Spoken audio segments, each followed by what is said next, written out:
Halo, apa kabar kalian semua? Semoga sehat selalu. Film yang akan saya bahas kali ini berjudul Witcher tahun 2022 yang disutradarai oleh Chloe Okuno. Dan pemeran film ini adalah Maika Monroe, Burn Gorman, Carl Glusman, dan lain-lain. Film ini berkisah tentang seorang wanita yang pindah ke daerah Bukares di Romania untuk menemani suaminya yang ditugaskan di sana. Bagaimanakah kisah selanjutnya? Seperti biasa, siapkan amunisi kalian. Jangan nonton di kegelapan, mari kita mainkan.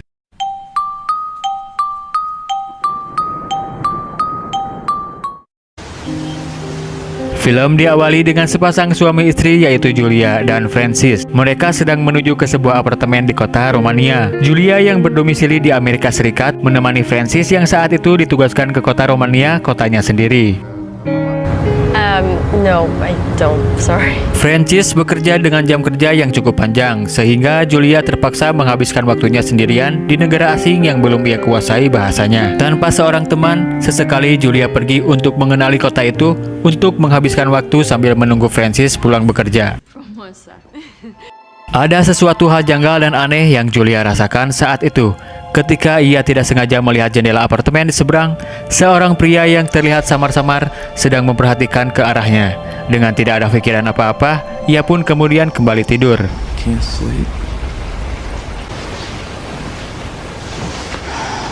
Seperti biasa, hari-hari yang ia jalani secara normal, menyesuaikan dengan lingkungannya yang baru, belajar bahasa Romania, berkeliling di daerah kota, dan kembali ke apartemen. Ya, gitu aja hidupnya.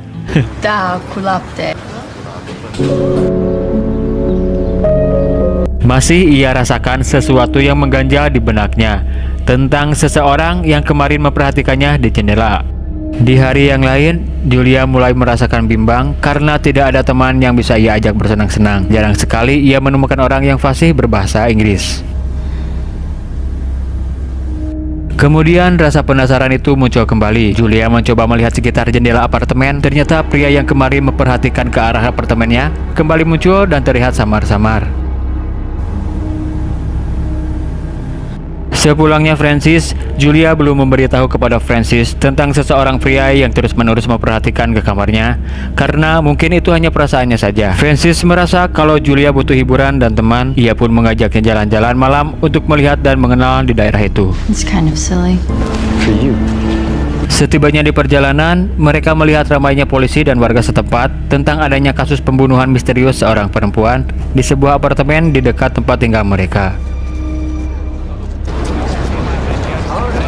Karena ekspresi Julia terlihat tidak baik-baik saja, Francis menanyakan keadaannya itu. Akhirnya Julia mengakui kepada Francis bahwa ada seorang pria misterius yang selalu memperhatikan ke arah kamar mereka setiap malam dari arah jendela apartemen seberang. Nothing. There's this guy that lives across the street.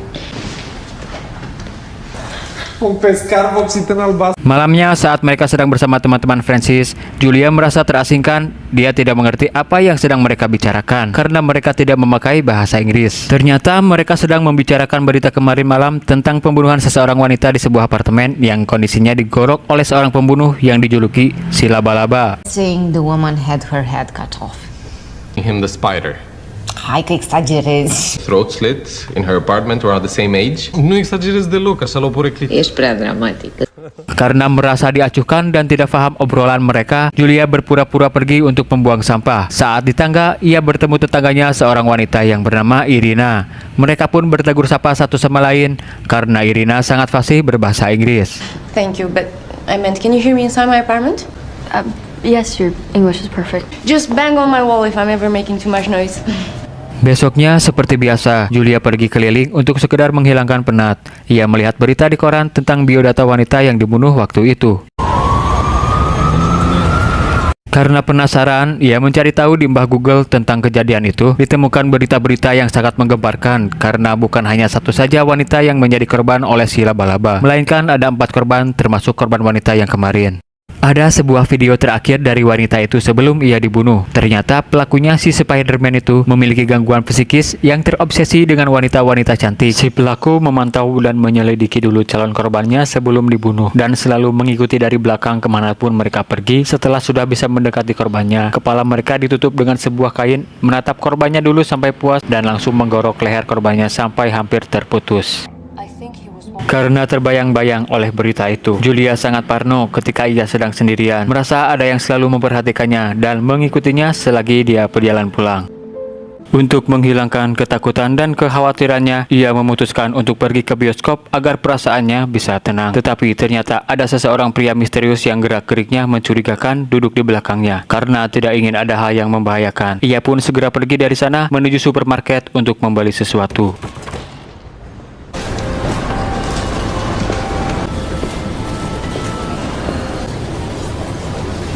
Tetapi si pria yang ada di bioskop tadi mengikutinya kemanapun ia pergi. Karena panik, dia pun masuk ke dalam gudang supermarket dan segera pergi.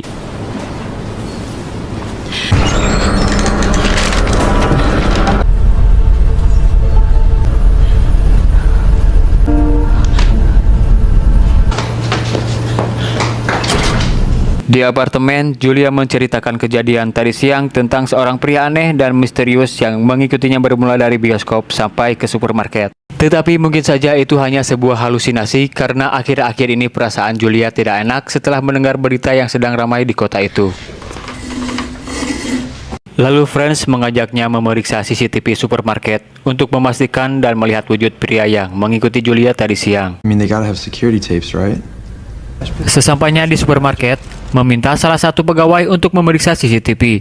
Tetapi Julia malah dituduh sedang mencuri. Julia menyangkalnya karena ia berusaha untuk sembunyi dari pantauan si pria misterius itu. What time are you at? Ternyata benar si pria misterius ini sedang mengamati Julia. Tetapi Franz menyangka kalau pria itu mengikuti seorang wanita yang sudah memperhatikannya lebih dulu. Sebagai bahan kewaspadaannya, Julia mengambil foto pria itu berjaga-jaga jika ia berbuat sesuatu. Dan ia bisa memberikan foto itu sebagai bukti identitas si pria tersebut.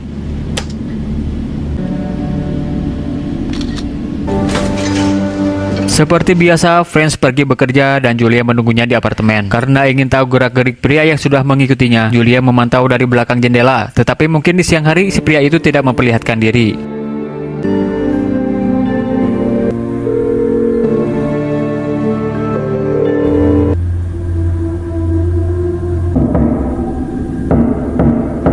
Saat malam hari, ada seseorang yang mengetuk pintunya. Sempat paranoid dan khawatir takut terjadi sesuatu yang tidak diinginkan.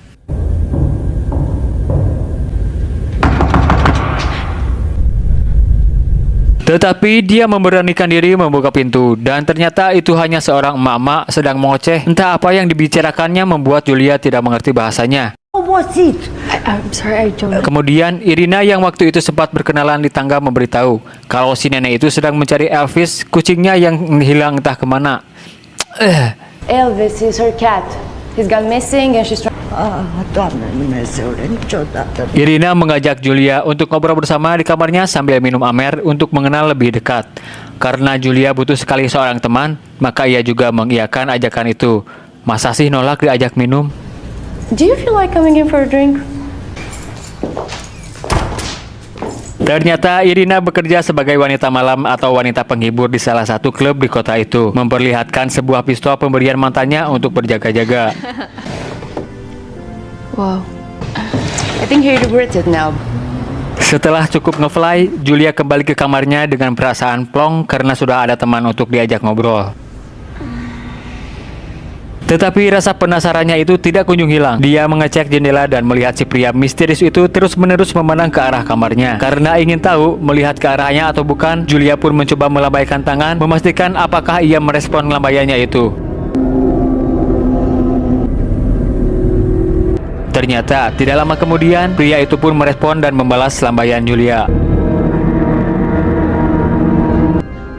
Franz pulang bekerja melihat Julia sedang termenung sambil sebat menanyakan hal apa yang membuatnya sampai kembali merokok. Julia memberitahu kalau si pria yang selama ini memperhatikan ke arah mereka membalas lambaian Julia. Karena Franz kesal, dia pun menyambut hangat dengan jari tengah ke arah jendela. Tetapi tidak ada seorang pun di sana.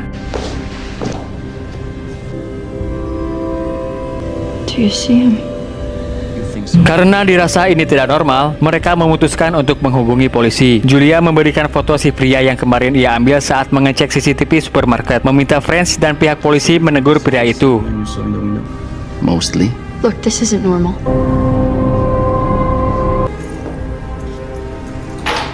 Setelah kembali dari apartemen sebelah, mungkin si pria itu sudah berbohong atau menyembunyikan sesuatu agar tidak dicurigai oleh siapapun. Friends pun meminta agar Julia tidak melebih-lebihkan hal tersebut.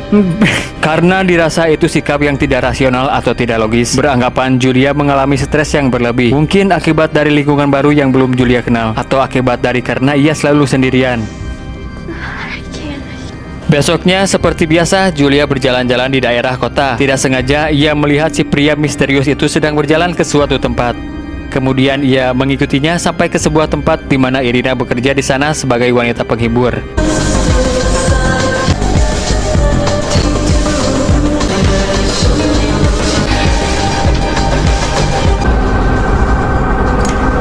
Irina memberitahu kalau si pria itu bekerja di tempatnya sebagai petugas kebersihan dan ia pun tidak begitu mengenalnya. Karena penasaran, Julia menanyakan kepada Irina apakah ia juga selalu diperhatikan oleh seorang pria misterius di apartemennya. Irina beranggapan kalau hal itu sudah biasa ia lalui karena setiap orang selalu memperhatikannya. Julia merasakan kalau ia mengalami fobia berlebih terhadap sesuatu yang misterius dan tidak normal. No. Saat di apartemen, ketika Julia akan tidur, tiba-tiba ada seseorang yang menutup kepalanya dengan kain dan menyiksanya hingga berdarah. Ternyata itu hanyalah halusinasinya saja.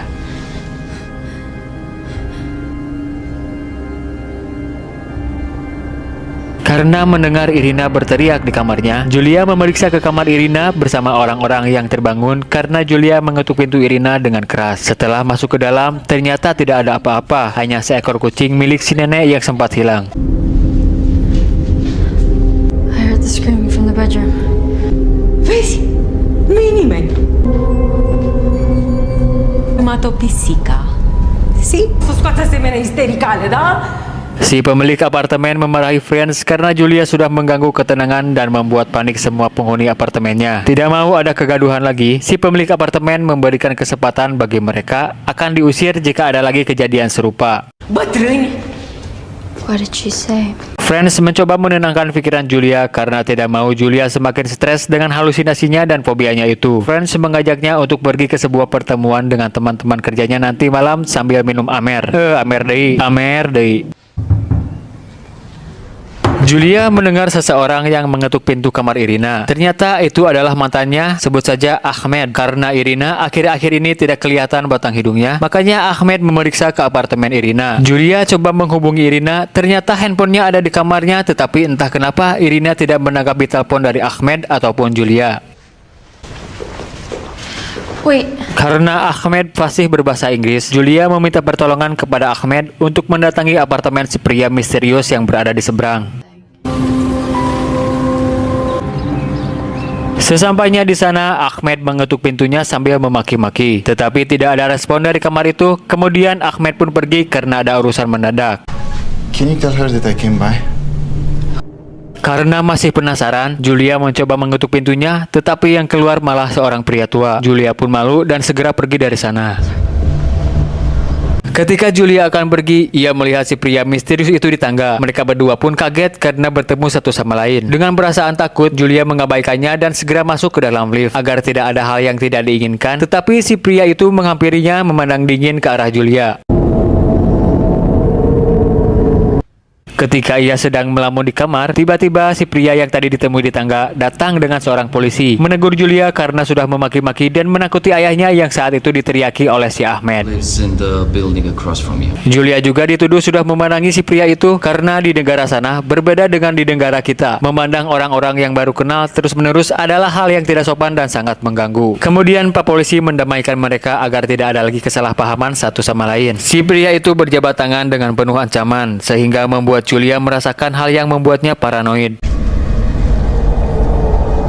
me know when they're gone. Berita memperlihatkan sosok pria yang diduga adalah si Spider. Dia bekerja di mana calon korbannya bekerja di tempat yang sama. Dia juga mempunyai catatan buruk kepolisian, yaitu merampok dan memperkosa. In his apartment.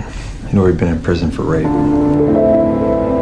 Mereka pun pergi ke sebuah pesta pertemuan rekan kerja Francis untuk membicarakan pekerjaan dan untuk refreshing. Julia memisahkan diri karena ia tidak ingin mengganggu Franz sedang mengobrol dengan rekan kerjanya. Tetapi Franz tidak mau Julia berdiam diri saja mengajaknya untuk bergabung. Nice to meet you. Nice to meet you. Francis get a promotion? No, they caught the... Karena sekarang Julia sedikit paham dengan bahasa Romania, dia tahu kalau mereka sedang bercanda. Bisa dikatakan membercandakan Julia dengan halusinasinya dan fobianya tentang ancaman seorang pria yang terus-terus menghantuinya. What did he say? Jules. Karena merasa sakit hati, Julia pergi dengan perasaan kecewa.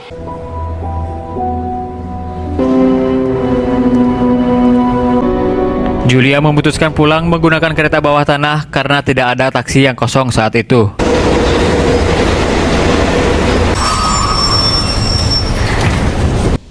Saat sudah di dalam kereta, dia bertemu lagi dengan si pria misterius. Karena takut dan merasa pria itu sedang mengawasinya, ia pun pindah tempat untuk menjauh dari pria itu. Tetapi pria itu malah menghampiri dan duduk tepat di depannya, membuka obrolan dengan alasan sebuah kereta yang tiba-tiba berhenti karena biasanya pekerja kereta sedang menangkap seekor anjing di rel kereta.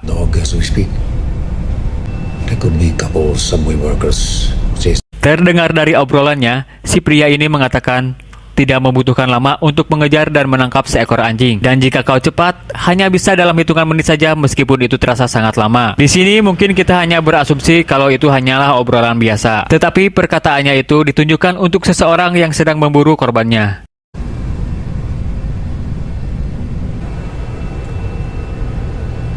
Julia pun menanyakan hal kenapa ia diikuti oleh pria itu. Dan jawabannya adalah, aku tidak mengendalikan kereta. Membuat Julia bingung tentang jawabannya itu. Maksud dari jawabannya adalah, jika saja Julia tidak menangkapi ketika pria itu sedang menatapnya, maka ia juga tidak akan melakukan hal demikian.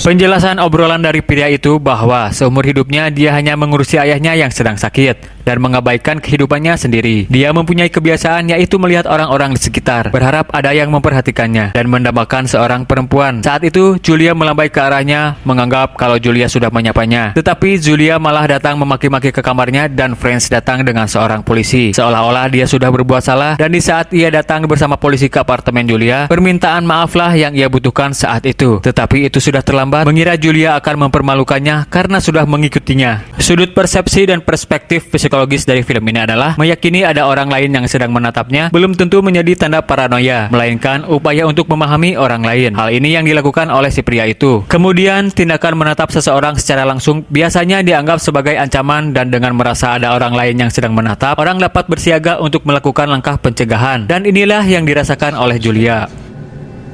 Mungkin Julia sudah tahu dan mengerti maksud dari obrolannya sambil melihat sesuatu di dalam kantong plastik yang dibawa si pria itu. Dan ternyata pria itu adalah si Spider atau pelaku pembunuhan berantai yang mengalami gangguan psikis diakibatkan depresi terhadap kehidupannya yang berbeda jauh dengan orang lain. You came to my door with that man. What's an apology? I'm sorry. Maka dari itu, ia menghabisi wanita yang sudah membalas tatapannya karena dianggap sudah menghinanya, apalagi sampai mendatanginya. Jika saja Julia tidak mempunyai perasaan fobia sosial, hal yang mengancam tidak akan terjadi kepadanya. Ia pun segera pergi dari kereta itu karena takut terjadi hal yang tidak diinginkan.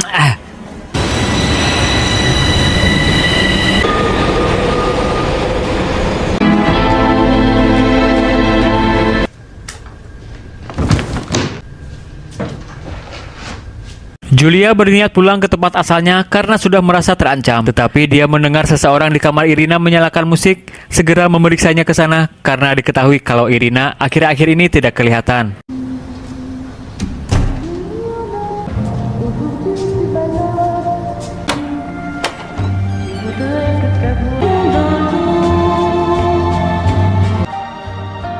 Saat di dalam kamar Irina, dia melihat Irina duduk dengan kondisi kepalanya terpenggal. Dan tiba-tiba saja ada yang menutupi kepala Julia dari belakang. Ternyata benar sekali dugaannya bahwa si pria yang selalu memperhatikannya dan bertemu di kereta adalah si Spider, pembunuh berantai. Halo. Franz mencari Julia dan mendapati baju Julia yang sudah dikemas ke dalam koper. Mungkin Julia sudah bersiap-siap akan pergi ke kotanya. Dengan tidak ingin berteriak, si pria itu segera menyeret lehernya dengan belati.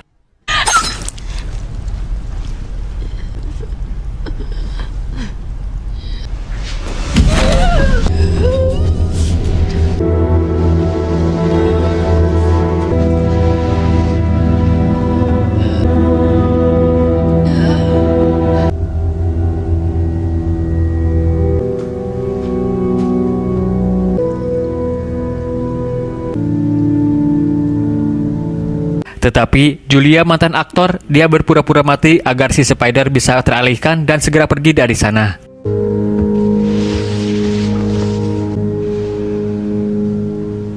Franz menghubungi Julia dan ia pun kaget handphone Julia berada di kamar sebelah. Ketika Franz akan mengecek ke sana, si Spider keluar dengan tatapan yang sangat dingin. Ketika akan pergi, sebuah tembakan mengenainya lalu ia pun tewas seketika.